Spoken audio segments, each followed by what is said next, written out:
আপনি গুহার ভিতরে ঢুকবেন না। আল্লাহ নবী কয় কেন ঢুকবো না? কয় পাহাড়ি গুহা, বিষাক্ত সাপ থাকতে পারে, বিচ্ছু থাকতে পারে, আপনাকে কামড়ে দিতে পারে। আপনি বাইরে দাঁড়ান, আমি একটু গুহাটা দেখে আসি। আল্লাহ নবী আবু বকর, আমি ঢুকলে বিচ্ছু সাপ আমাকে কামড়াবে, তুমি ঢুকলে তোমারে কামড়াবে না। আবু বকর চোখের পানি ছেড়ে দিয়ে কয়, ইয়া রাসূলুল্লাহ, আমারে কামড়াইলে কোনো সমস্যা নাই। কয় তুমি কি মরে যাবা না কামড়াইলে? কয় নবী গো, আমার মতো 100 আবু বকর যদি মরে যায়, আমার মতো 100 আবু বকর যদি মরে যায়, ইসলামের কিচ্ছু হবে না। আপনি নবীর যদি কিচ্ছু হয়, ইসলাম থাকবে না।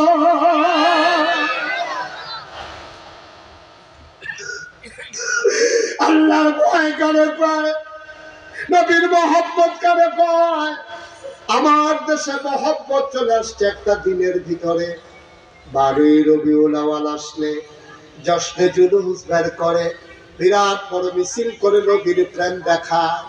আমি বলি ভাই, নবী একদিনের জন্য আসে নাই, 1 সপ্তাহের জন্য আসে নাই, 1 বছরের জন্য আসে নাই, কিয়ামত পর্যন্ত নবী আর আসবেন না।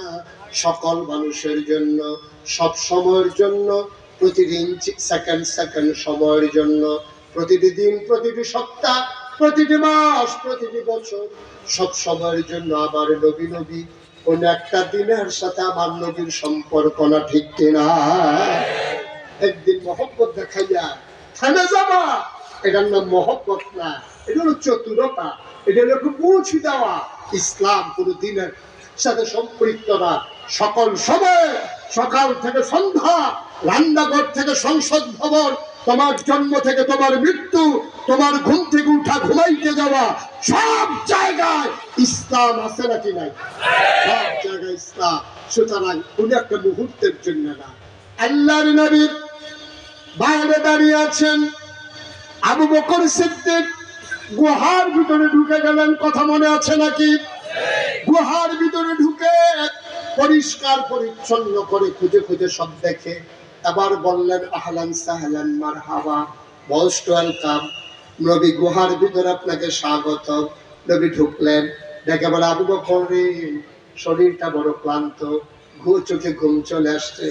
আবু বকর কয়, কোনো সমস্যা নাই, আমি আসন পেতে বসি, কোলের ভিতরে মাথা রেখে আপনি ঘুমিয়ে যান।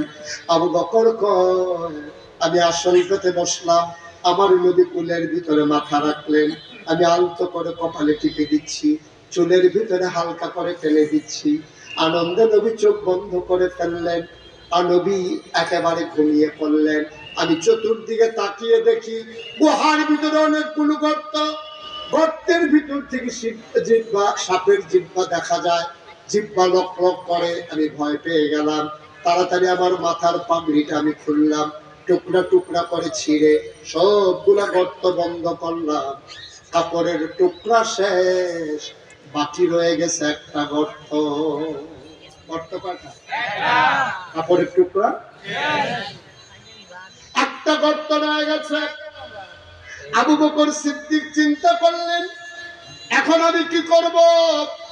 ওই গর্ত দিয়ে যদি সাপ চলে আসে, আস্তে করে একটা পা সরালেন, টেনে টেনে গুহার মুখের ভিতরে পাটা দিয়ে রাখলেন।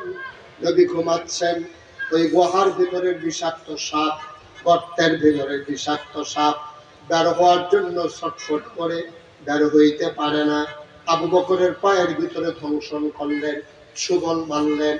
আবার আবু বকর সিদ্দিক বিষাক্ত সাপের বিষে গোটা শরীরটা তার নীল হয়ে গেছে। তিনি পা নাড়েন না, আওয়াজ করে কাঁদেন না, নিচের ঠোঁট থেকে কাপড় দিয়ে ধরে রেখেছেন, যদি আমি কাউকে আওয়াজ করি নবীর ঘুম ভেঙে যাবে, এটা অসম্ভব, আমি এটা পারবো না। আবু বকর আওয়াজটা থামাইলেন, কিন্তু চোখের পানি থামাইতে পারলেন না।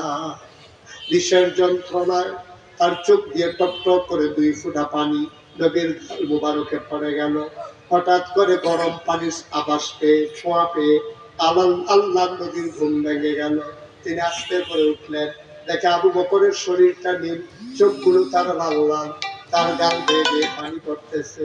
নবীজি ডাক দেয়া কয়, আবু বকর, আবু বকর, তোর কি বাড়ির কথা খুব বেশি মনে পড়ছে নাকি? বাড়ি ছেড়ে এসেছ এই জন্য কি মনে পড়ছে বাড়ির কথা? কেন কান্দো? নিশ্চয়ই সন্তানের কথা মনে পড়ে গেছে, নিশ্চয়ই বিবির কথা মনে পড়েছে। আবু বকর, এইটাই জীবন। ইসলাম মানতে গেলে এমনই হয়, মাঝে মাঝে বাড়ি ছাড়া লাগে, ঘর ছাড়া লাগে, মাঝে মাঝে বিনা দোষে জেলখানার ভিতরেও যাওয়া লাগে, ঠিক কিনা? এই বাংলাদেশে মিথ্যা ট্রাইব্যুনাল সাজিয়ে মিথ্যা সাক্ষী জোগাড় করে যারা আল্লাহর জমিনে আল্লাহর দ্বীন চেয়েছে, অন্যায় ভাবে ওই মানুষগুলোকে সরকার ফাঁসি কাস্তে ঝুলিয়ে তাদের হত্যা নিশ্চিত করেছে, ঠিক কিনা বলো?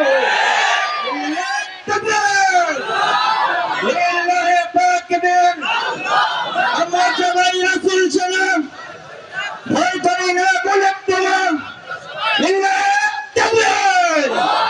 আমরা জানি, আমরা আজও জানি, ইসলাম মানতে গেলে মামলা হবে, হামলা হবে, জাল জুলুম নির্যাতন হবে, প্রয়োজনে জীবন দেওয়া যাবে, ঈমান দেওয়া যাবে না। রাজি আছো কিনা? হাত তুলে দেখো। এটাই হচ্ছে জীবন, এটাই হচ্ছে ইসলাম, ঠিক কিনা বলো? আল্লাহ রাব্বুল আলামিন কোরআনুল কারীমে সূরা বুরুজের ভিতরে কত সুন্দর করে ওয়াজ করে দিলেন। আল্লাহ বলেন, ওয়া মা নাকামু মিনহুম ইল্লা আইয়ুমিনু বিল্লাহিল আজিজিল হামিদ। তাদের কোনো অপরাধ ছিল না, তাদের কোনো অন্যায় ছিল না, একটাই তাদের অপরাধ, তারা এক আল্লাহর উপরে ঈমান এনেছে, ঠিক কিনা? একটাই অপরাধ। যেই কারণে যেই বাংলাদেশের জেলখানায় থাকার পর চোর, গুন্ডা, বদমাইশ, ডাকাত, আর ওই বাংলাদেশে আমরা দেখলাম আলেম ওলামা দিয়ে বাংলাদেশের জেলখানাগুলো ভরে গেছে, ঠিক কিনা বলো? সময় সবসময় একরকম যায় না, হিসাব মেলানোর পালা। এক চেটিয়া খেলা হারাবে না, রাজাকার রাজাকার খেলা শেষ, ঠিক কিনা বলো?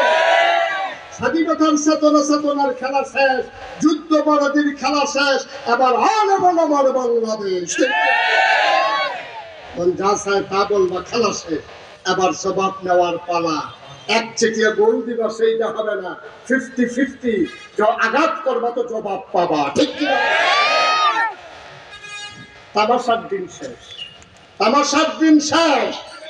আবার আলেম ওলামা মন খুলে মসজিদের মিম্বারগুলোতে দ্বীনের কথা হবে, মাদ্রাসাগুলোতে দ্বীনের আলোচনা হবে, ওয়াজের মঞ্চগুলোতে দ্বীনের কথা হবে, আর দাবিয়ে রাখা যাবে না, ঠিক কিনা? আল্লাহর নবী কথা মনে আছে তো নাকি? আল্লাহর নবী রাত আবু বকর রে, আবু বকর মন বুঝি বড় খারাপ, কেন কান্দস আবু বকর? বাড়ির কথা মনে পড়েছে নাকি? সন্তানের কথা মনে পড়েছে নাকি? কান্দো কেন? আবু বকর তাই মনে করেছিলাম না, জিজ্ঞেস করে ফেলেছেন, গোপন রাখা যাবে না। নবী গো, ও নবী, আমাকে 7 পায়ের ভিতরে ছবল মেরেছে। আল্লাহর নবী কয়, আরে আমি কেমন নবী, তুই আমারে ডাকলি না কেন? আমার ব্যাপারে কোরআনে কই কোনো কথা শুনোস নাই? فبما رحمة من الله لنت لهم ولو كنت فظا غليظ القلب لانفضوا من حولك فاعف عنهم واستغفر لهم وشاورهم في الأمر فإذا عزمت فتوكل على الله إن الله ইউহিব্বুল মুতাওয়াক্কিলিন। আল্লাহ দয়া করে আমার মনটাকে নরম বানাইছে। তুই কেন আমারে ডাকলি না? কেন আমারে বললি না? সাপ তোর পায়ে দংশন করেছে, বিষের জ্বালায় তুই দিন হয়ে গেছস, কান্না থামাই রাখছস কামড় দিয়ে ঠোঁট ধরে, চোখের পানি তো থামাইতে পারলি না আবু বকর। দেখি দেখি দেখি কই তোরে কামড়াইছে, দেখি পাটা আমারে দেখাও। আবু বকর কয়, যেখানে সব ধ্বংসন করেছে আমি নবীকে দেখাই না। নবী আস্তে করে আঙ্গুলের মাথায় একটু লালা লাগলেন, লালা মুবারক লাগাইয়া যেখানে সাপ কামড়ে দিয়েছে সেখানে তিনি লালাটা লাগিয়ে দিলেন। খোদার কসম, আমার পাটা আগে যেমন আরামে ছিল, কামড়ানোর পরে নবী যখন লালা লাগাই দিছেন আমার পাটা আগের মতো আরো বেশি আরাম পাইতেছিল। মৃত্যুর পূর্ব মুহূর্ত পর্যন্ত আমার কোনোদিন মনে পড়ে নাই এই জায়গায় যে সাপ কামড়ে দিয়েছিল। কি নবী আমার, কি নবী আমার, সেই নবী তোমার আমার নবী। আর সেই নবী আদর্শ ধরে রাখার জন্য আজকের এই মাদ্রাসা, ঠিক কিনা বলো?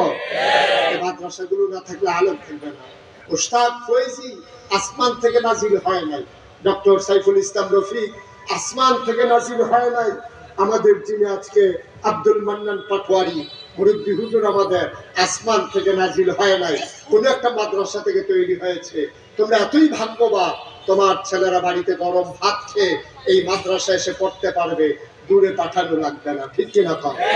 রাজস্থানের মানুষ বড় ভাগ্যবান, তোমাদের কপাল বড় ভালো, তোমাদের বাড়ির খানায় তোমরা একটা মাদ্রাসা পেয়ে গেছো।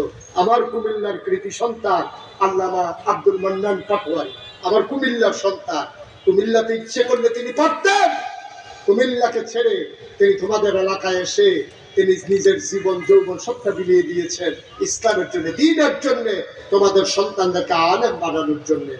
আমি 33 বছর মুস্তাক ফয়েজী বাংলাদেশে মাহফিল করি, দেশের বাইরে 33 বছর ধরে মুস্তাক ফয়েজী দেশে বিদেশে আমি আলোচনা করি। তোমাদের রাজাসনে আসা হয়নি, যদিও আমি প্রথম এসেছি, আমার আজকে মন সাক্ষী দিয়েছে তোমাদের মাহফিল আমার আল্লাহ কবুল করে নিয়েছে।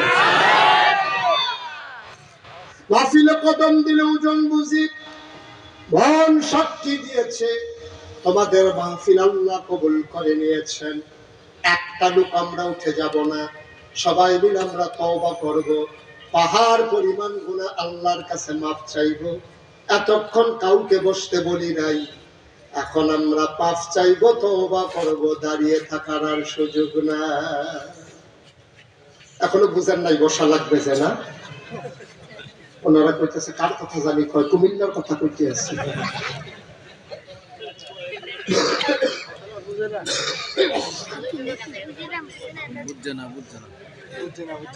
যার যেখানে জায়গা আছে বসে পড়ুন, ওয়ালের ওই পাশে যারা আছে আপনি ওইখানে যেভাবে আছেন এইভাবেই থাকেন। আপনারা বসে গেলে তো আমারও দেখবেন না, আমিও দেখবো না। আপনারা বসার দরকার নেই, ভিতরে যারা আছেন সবাই যার যেখানে বসে আছে আগে আছে বসে পড়ুন। এখনই দোয়া হবে, তওবা করবো আমরা, তওবা করার দরকার আছে নাকি নাই?